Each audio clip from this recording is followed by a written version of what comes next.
there's a zone in coincidence mongering where it's widely understood that you can't convict us on that. Yeah, yeah. And it's called a George Wallace message. He used to say, send them a message. And what it leads to is people who abandon the legal framework for investigation, detection, prosecution, and evidence, which I do not abandon. Say, I got sent a message. And such people are legitimately investigated for psychiatric reasons. Because, and then they start sending messages saying, I got sent a message, and they're lying. I mean, the Zionists lie tooth and nail, and so do their allies. Um, I'm going to talk to you about this. I mean,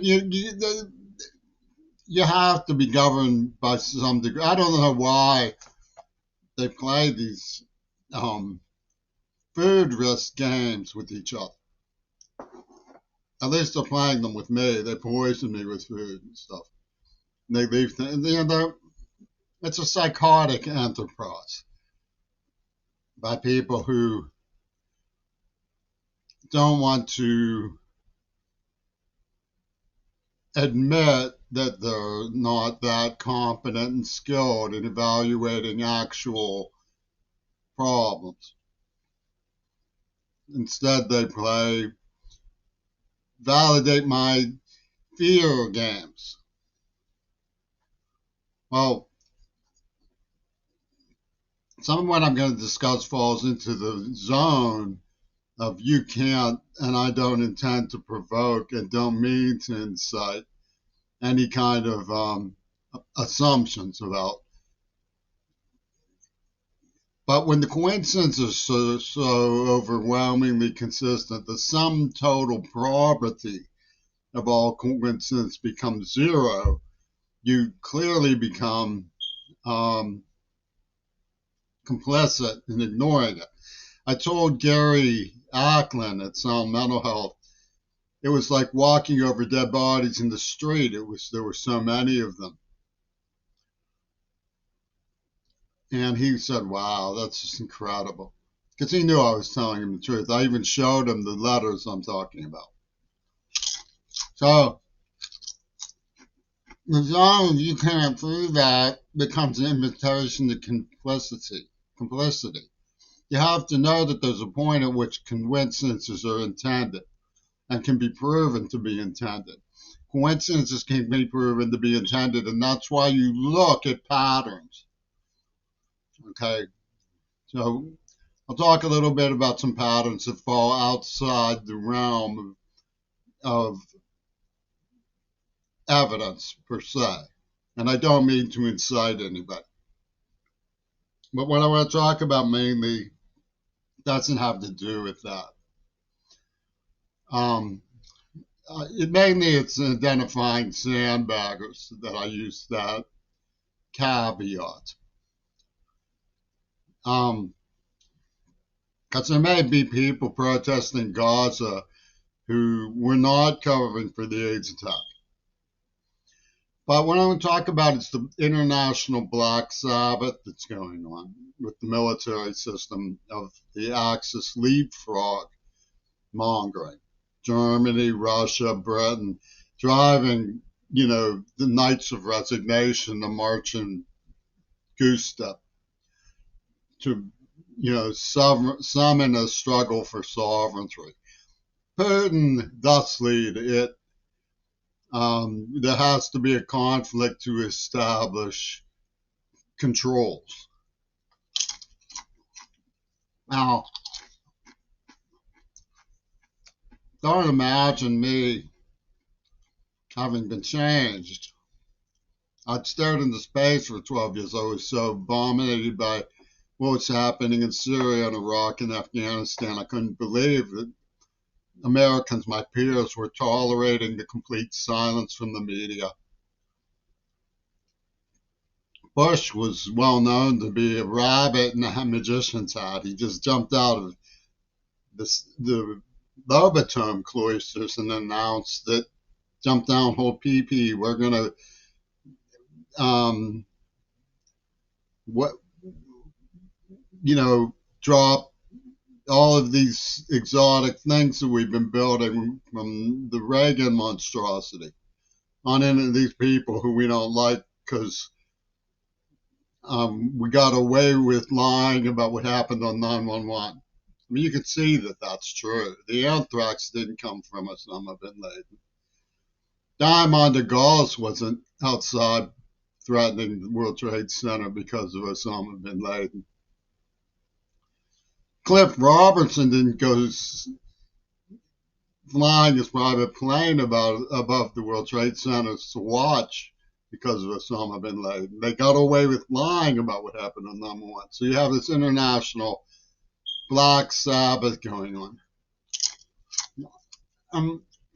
The primary goal, I knew a girl named Katie Palter, who was, and this kid named Phil Dolans, who worked with Edgar Snyder, I think, and Todd, on me. Eric Slagle of Johnstown, a real clucker, who left, one of his buddies left some crunchy underfoot. I walk like a man because I can step on your toes because I know I can. It was Ringo Starr type. And Dolan's called himself Phil Turr, like Paul Turr.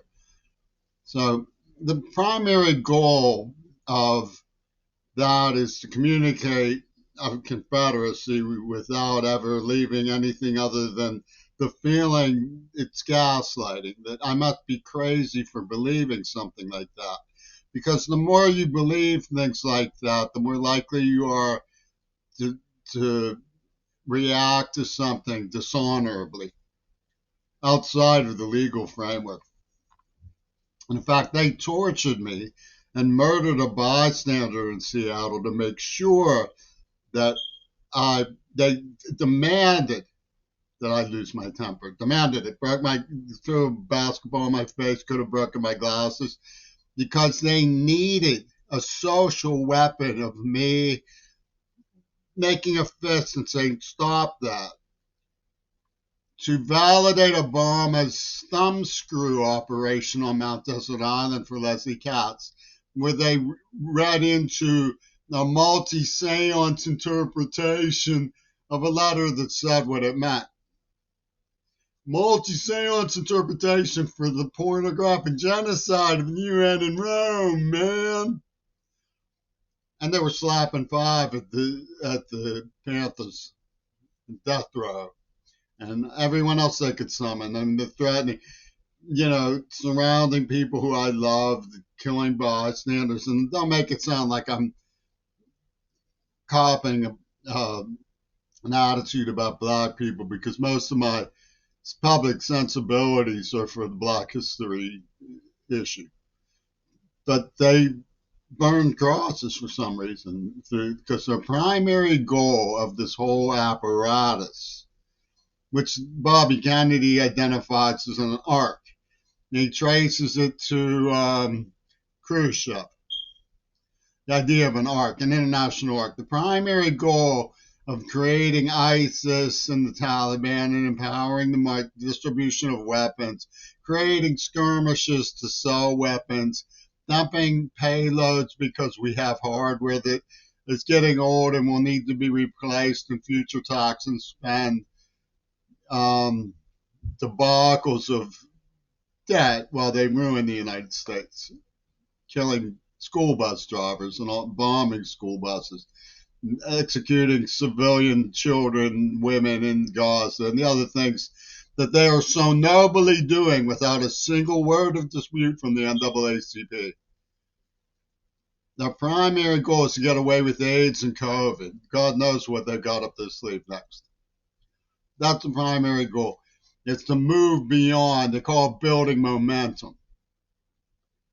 They poison people to get over. Clint Eastwood calls it getting over the hurdle. You have to make a public orgy. So the screen of Yoko Ono, that one size fits all, the whole is greater than the sum of its parts.